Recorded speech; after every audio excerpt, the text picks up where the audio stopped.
All right, let's see what kind of fluid we get out of this trim. Oh, wow. Wow.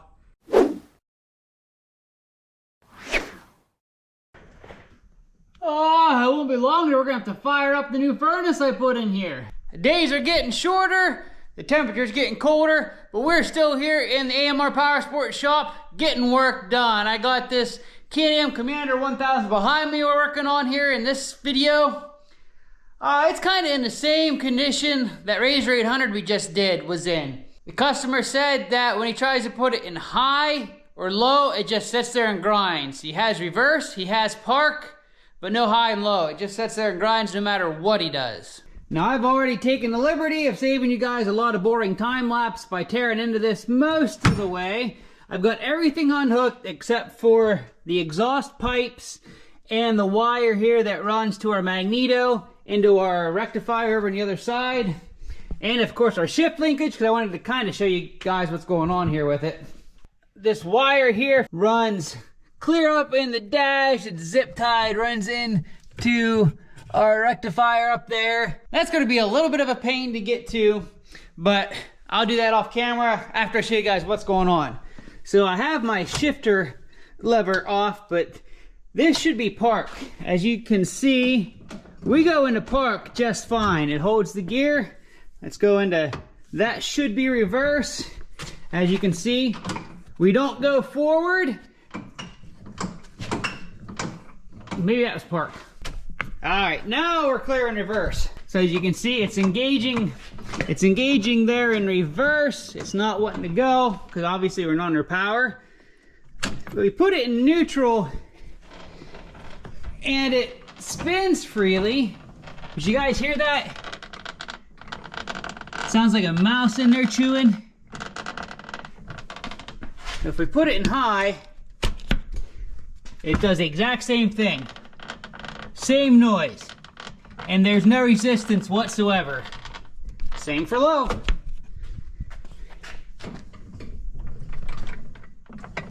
Well, it may have actually went into low that time. Sometimes they said it did go into low. But there's still no resistance, so... Oh, there it did it. Somewhat. So anyway, that's what this Commander is in here for. There's definitely something internal. Whether he's got teeth ground off or not, I don't know. Now, I know the one-way bearings tend to go out in a clutch on this, which can cause it usually not to go into high. If you go into bypass high into low, it'll go in, and this isn't doing that. So I don't think it's the one-way bearings here on the clutches. I can't check right now because this bolt, the little brass bushing back here behind, is just spinning in there. I can't get that bolt out. It looks like that bolt was put in there a little bit crooked, so it's cross-threaded a little bit.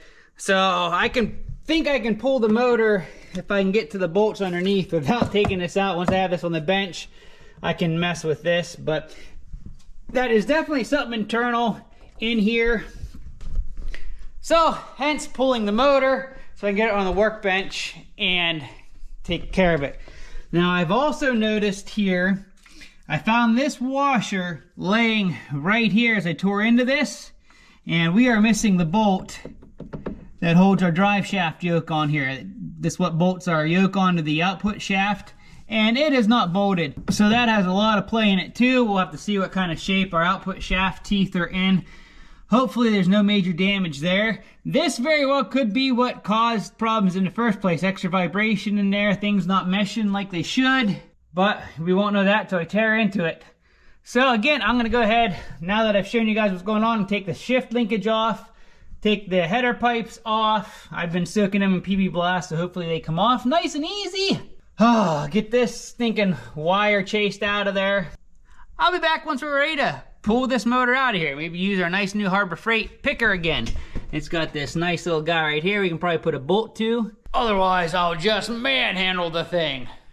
Well, that was an absolute chore, but as you can see, the motor is out. I ended up having to take the front bumper off and getting the rear front diff loose and sliding forward as much as I could in order to slip the front drive shaft off. The back kind of came right out.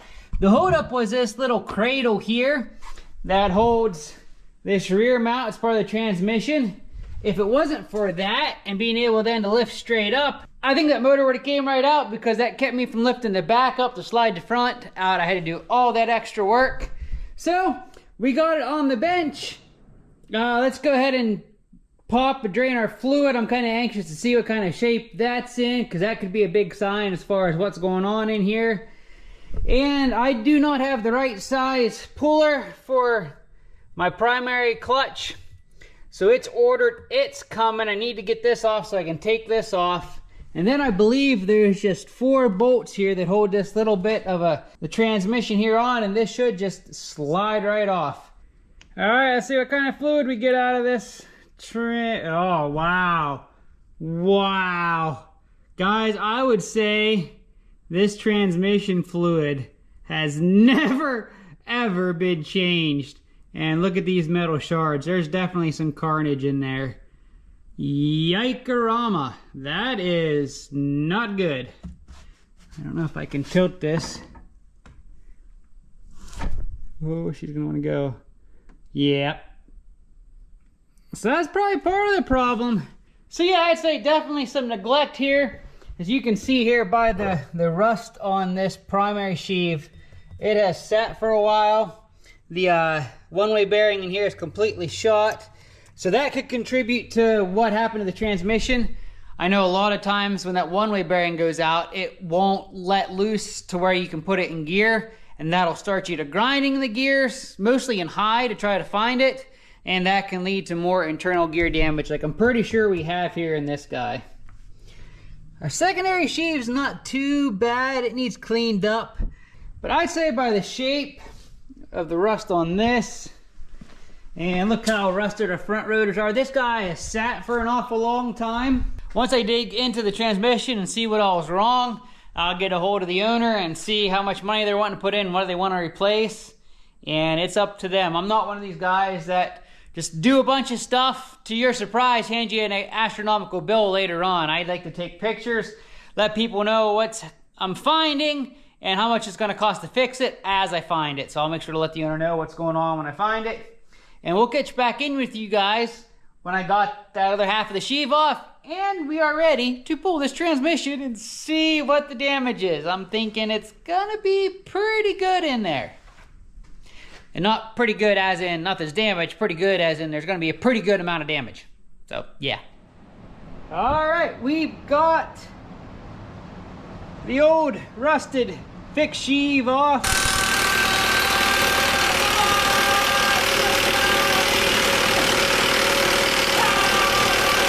We'll see if that's going to clean up. If not, we're probably just going to go ahead and replace it. See how bad the pitting is. All the bolts are off of our transmission here. She's separated from the motor. Let's pop this loose and see what we find. Alrighty, moment of truth. Ooh.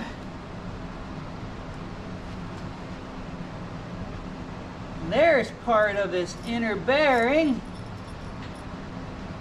but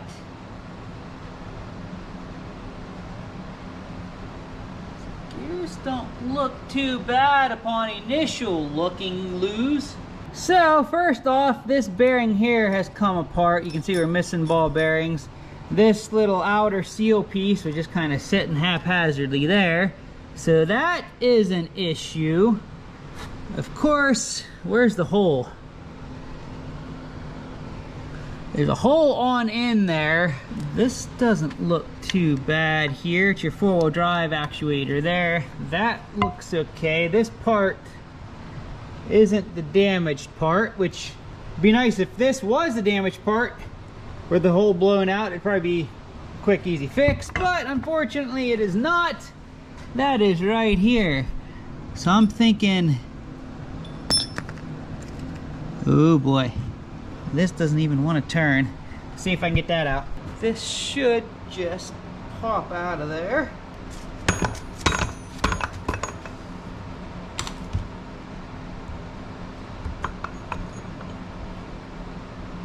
This doesn't look damaged.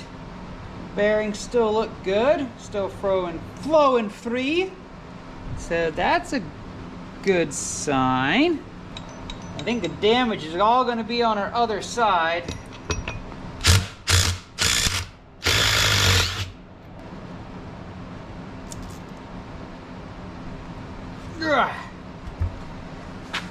Well, tear apart the other side here.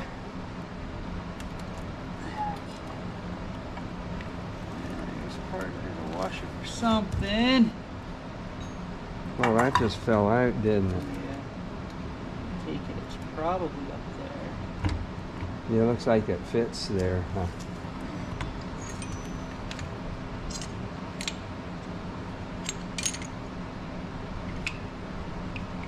Yeah, see, that's out of place.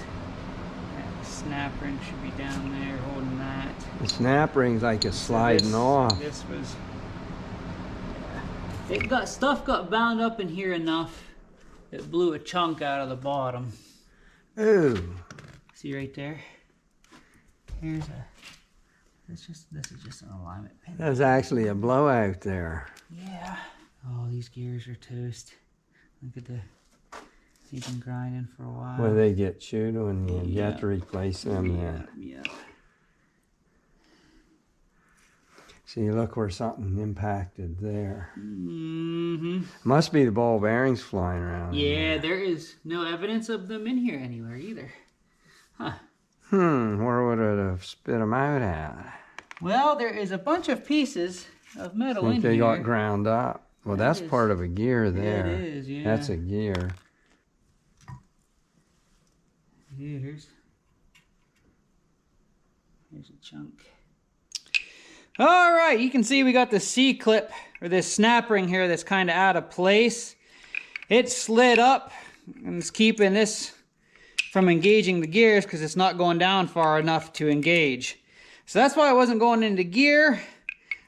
By the looks of the one bearing in here, the ball bearings came loose.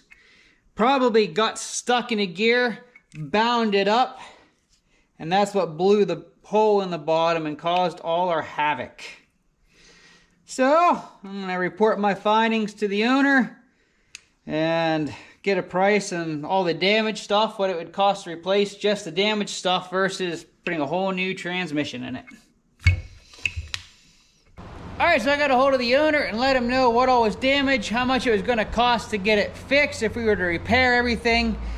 But that was really kind of mute because right now the main part I need is this main gear assembly. And it is, as you can imagine, currently unavailable. So who knows how long it's going to take to get that part. All the bearings, pretty much everything else we need. Of course, I'd be replacing all the bearings in here. We got to replace this whole shaft because these inner splines were all messed up. Needle bearings. Some of these gears are okay. Some are messed up. This guy that engages the gears is wore to the point where I'd want to replace it. That stuff's all available.